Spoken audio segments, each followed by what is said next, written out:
coming out here after 30 years. Yeah, I ain't got nothing, but I'm gonna have something because I'm rich in personality, you know, and I'm rich in love. My family love me, and that's really all that counts. Shout out to everybody out there on Team Banky Pound, man. I appreciate the love. Boom. I appreciate the support. Big love, man. Big love, everybody out there who support the movement. Woo, woo. We out here pushing P 24/7, 365. We pushing P, positive energy. Big love to everybody who support this movement. Let's go. Let's get it, man. Let's get these subs up. Let's get them up. Let's get them up. That's the only way we're going to get noticed. That's the only way this content is going to get recognized. Sub, sub, sub. Tell a friend.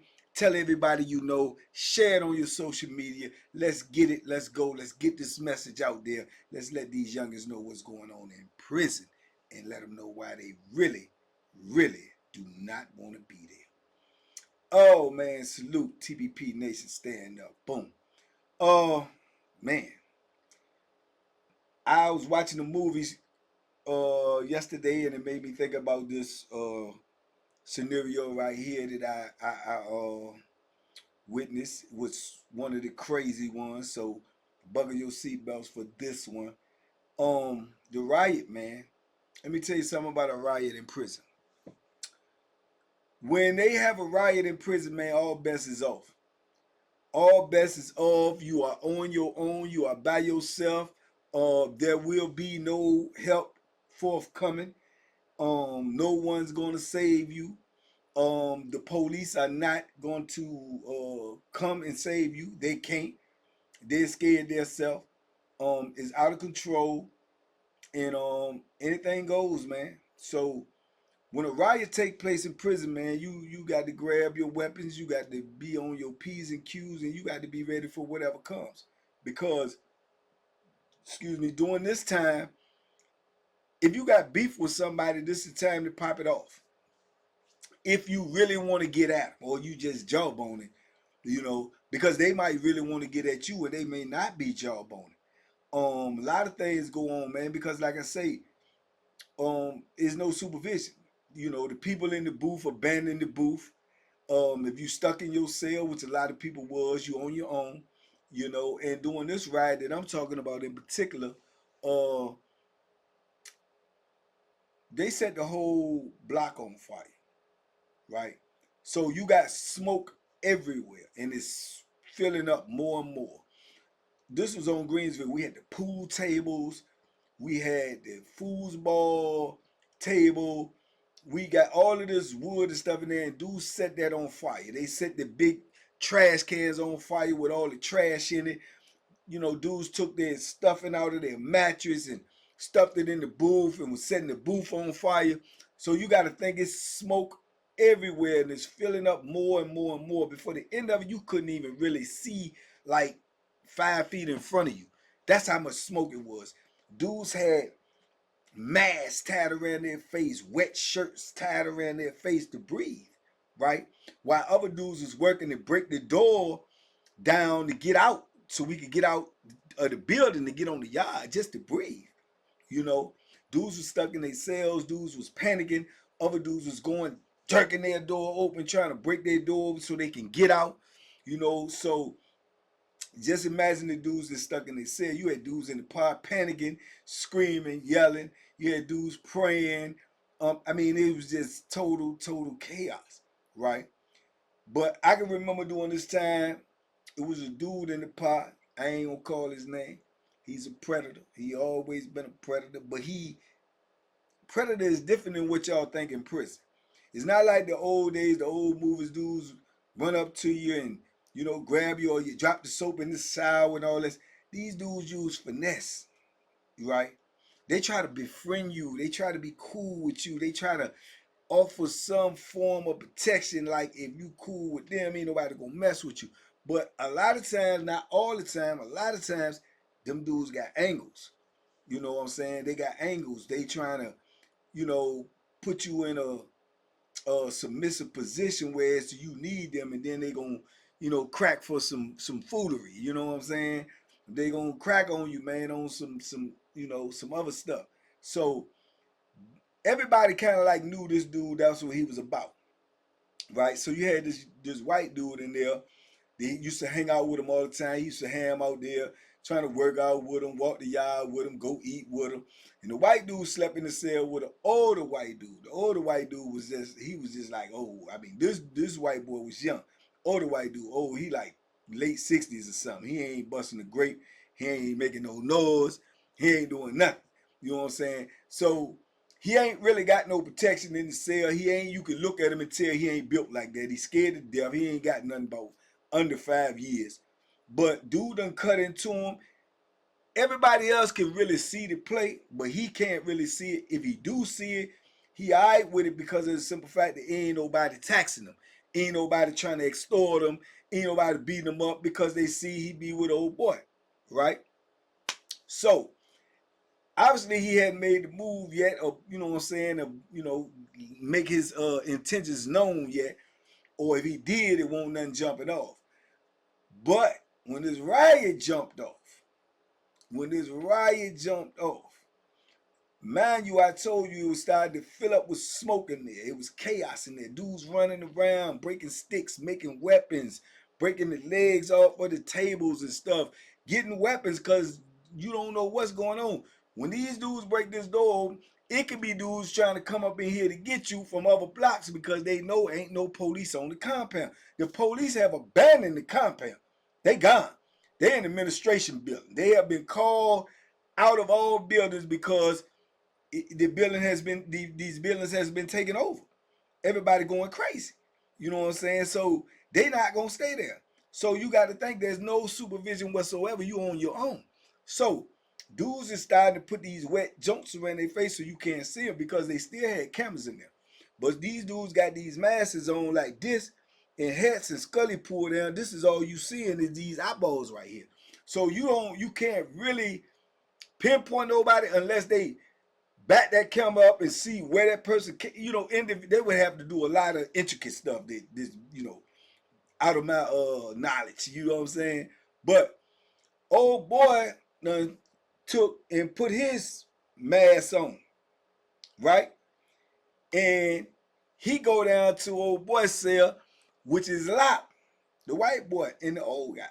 So he get dude to help him to get the door open because the old man is in there too. So you get the door open, you break it. Once you break the lock, it just opens up. It be like and you can just pull it open and pull it closed, right? So when he pull it open, the little white boy think he coming in there to try to get him out, right? He tell the dude, come on out, old dude, old timer, get out here, man, get out here. Put something on your face, go down there to the door, right? The dude that helped him pull the door, he peel out. So now he telling the white boy, man, get all your stuff, man, get your stuff. The white boy that he trying to finesse. So when the white boy go back in the cell to try to get all his stuff, he steps in the cell, and pull the door closed. Yeah, you know what time it is. Pull the door closed. That's probably what he told him. No pun intended. Probably what he told him. Yeah, you know what time it is. But anyway, he up in there with him now. You know what I'm saying? And it's smoke in there and it's filling up and it's filling up. You can barely see it unless you get close to some. So boom. Next thing you know, evidently he in there trying to, he trying to do something strange to the boy. And you can hear the boy hollering, nah, man, why you doing this? I thought we was cool. He telling him, yeah, we is. You know what I'm saying? But you knew what it was. No, I didn't. I ain't about that. Yeah, well, that's what we gonna do, man. Come on. Nah. And only reason dudes really knew that because somebody else heard it and they started coming in telling people, man, such over there in the cell, dude, trying to, you know what I'm saying, trying to do something to him. Like, man, get out of here. So dudes, but this in the midst of chaos. This one you gotta be thinking about yourself. Everybody is moving around trying to get up out of here because you really in jeopardy of losing your life from what is it called? Smoke ingestion, smoke ventilation. You choking up in this joint. You know what I'm saying? With no relief in sight. If these dudes don't get the door open, man, it might be a whole lot of casualties up in here. And you got other dudes trying to break other dudes' doors open that's still locked in as well, trying to get them out. You know, I remember they had a bedridden dude in there. He weighed about 400. I don't even know what happened to him. You know what I'm saying? Because me personally, I'm trying to get out too. But I'm scrapped. Yeah, Bethlehem down. Got me, you know, my little personal things, belongs to. I'm trying to get up out here too. But everybody is paying attention and they're like, oh man, you know, and you got some dudes say, oh man, oh freak, nasty, you know, and then you got some dudes that was even contemplating getting at him because you could hear the dude in there screaming, "No, man, no, why you doing this?" And that's when I told y'all one of the videos before, and the dude told me, say he was doing it, and he said he heard him ask the dude, ask him, man, why you doing this to me? Why you doing this to me? And he told him this, and this is a lesson for all of you youngers that's out here on the street. He told him, he said he heard him told him, you knew this was gonna happen to you if you came to prison. Why you come to prison? You knew this was gonna happen to you when you came to prison. And he in there, you know, taking that man's manhood, doing a riot with nobody's gonna save him. Only person that can save him is somebody that's willing to intervene and risk their life for his life. That's the only way he gonna get saved. And ain't nobody willing to do that, especially while their life is actually on the line as well. You know, so he had to take that. You know what I'm saying? He had to take that, man. And dudes said they could hear him screaming and they could hear him hollering. I really wasn't paying attention. I'm focused on everything around me.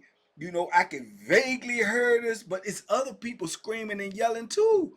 So I can vaguely, you know, lock in and know what's going on. But at the same time, I'm watching these Bammers move around me. I'm watching these Bammers, you know, how they move and how they, you know, clutching and touching. I don't know. You know what I'm saying? At the time, I don't feel like I got enemies in there, but at the same time, I always feel like I got enemies in prison all the time. You know what I'm saying? With all the confrontations and physical fights I've been in, and I don't know who really don't like me or just, you know, act like they like me because they don't really want no smoke with me. I don't know that. You never know that. You understand me? You never know that dudes act like they're your friend. You know what I'm saying? But you don't know until the tables turn. You know, friends is like 4 quarters, man. They like 4 quarters. Fake friends is like 4 quarters. They'll change on you for $1. Let that sink in. Fake friends is like 4 quarters. They'll change on you for $1. You know, so I don't know. Now it could be dudes in there plotting to be like, yeah, man, I ain't never liked the Joker Bang anyway. Man, what's up, man? Let's get him. This stuff is going on during the riot.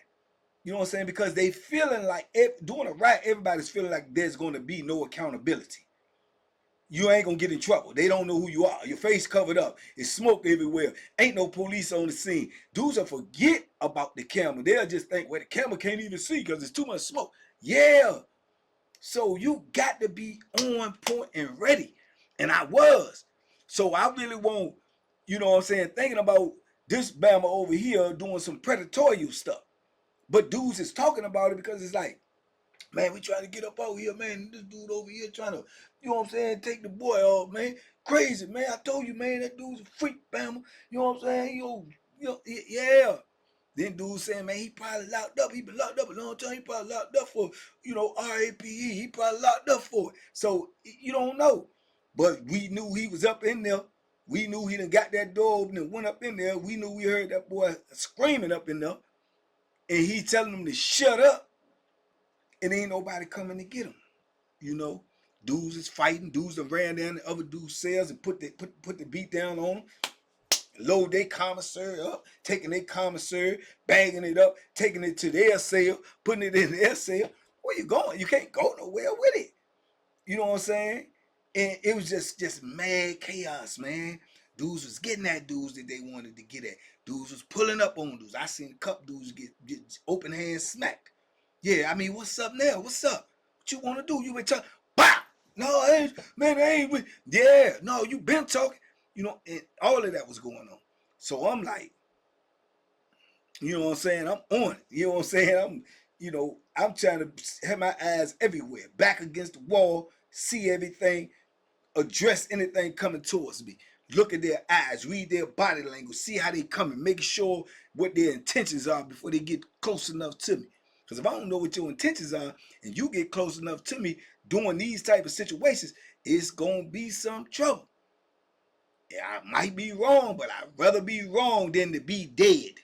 You understand me? Or leaking or fighting for my life. Nah, stay away from me.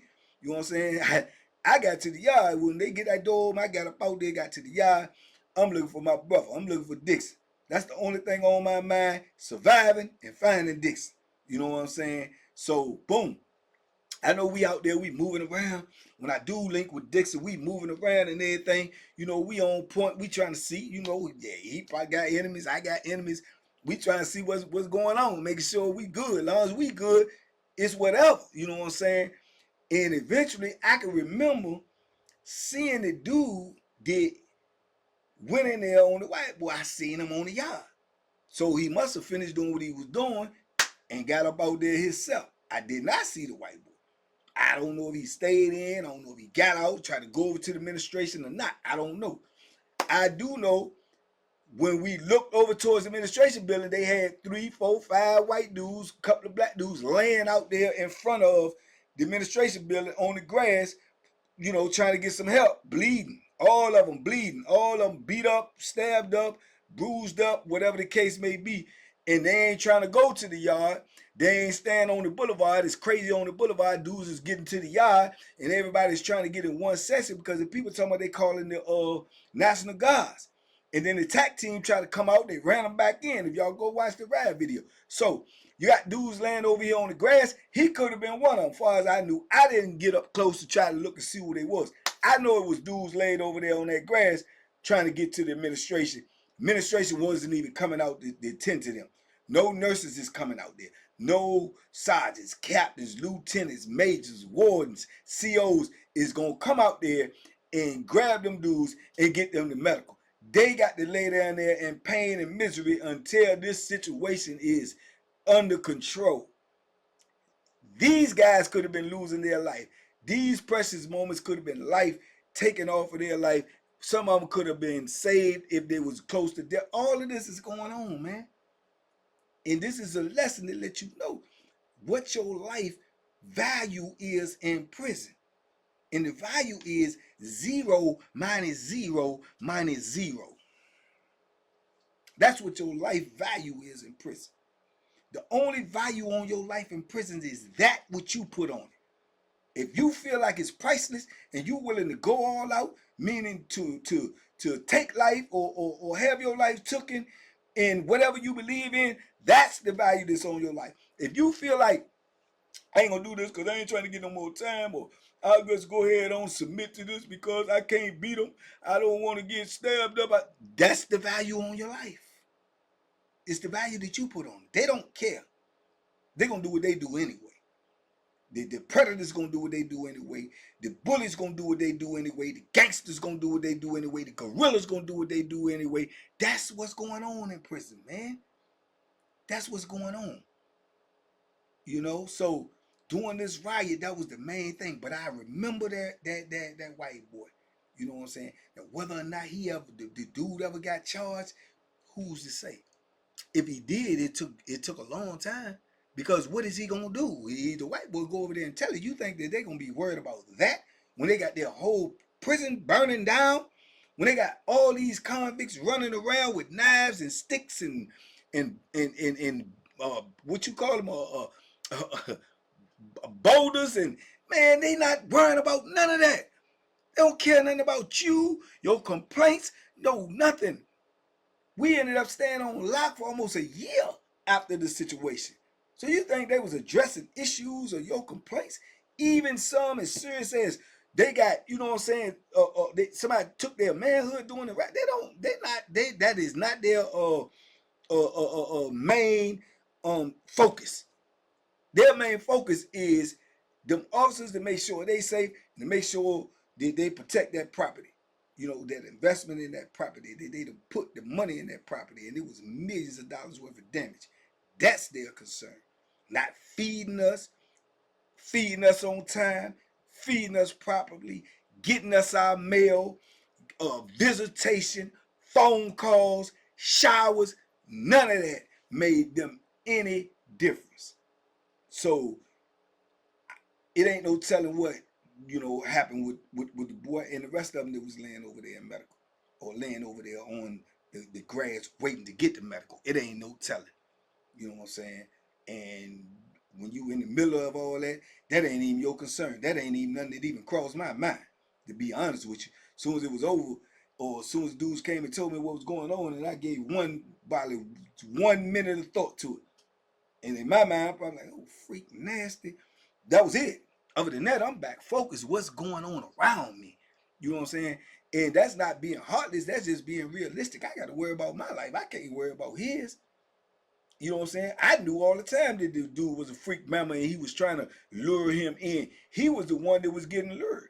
It wasn't nothing that I could do. I couldn't even pull his coat or nothing. That's all violation. You know what I'm saying? So I ain't got nothing to do with that. But these are the things that will transpire in prison, especially when you green, especially when you scared, and especially when you don't know what's going on.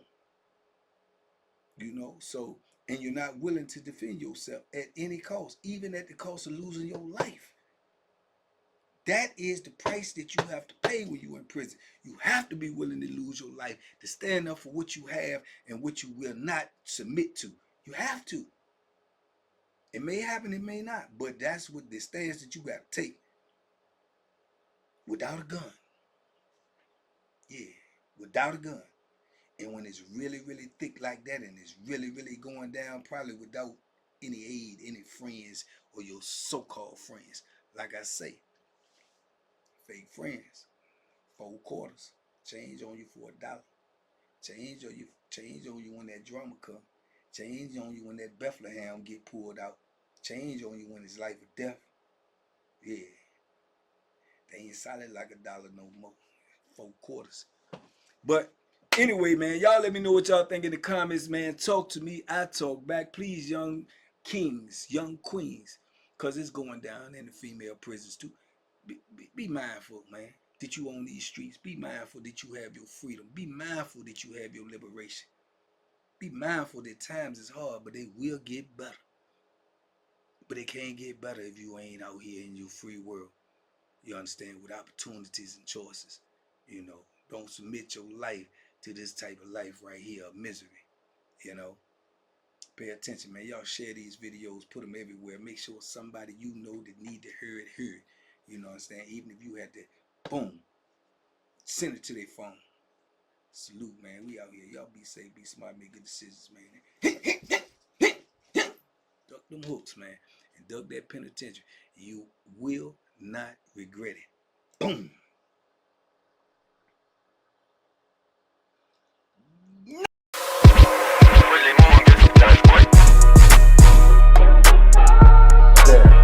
The Banky special. Yeah. Pure deliciousness. Pure deliciousness, man.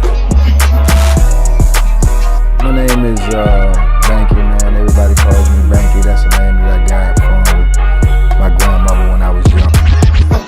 I'm coming out here after 30 years. Yeah, I ain't got nothing, but I'm gonna have something because I'm rich in personality. You know, and I'm rich in love. My family love me, and that's really all that counts.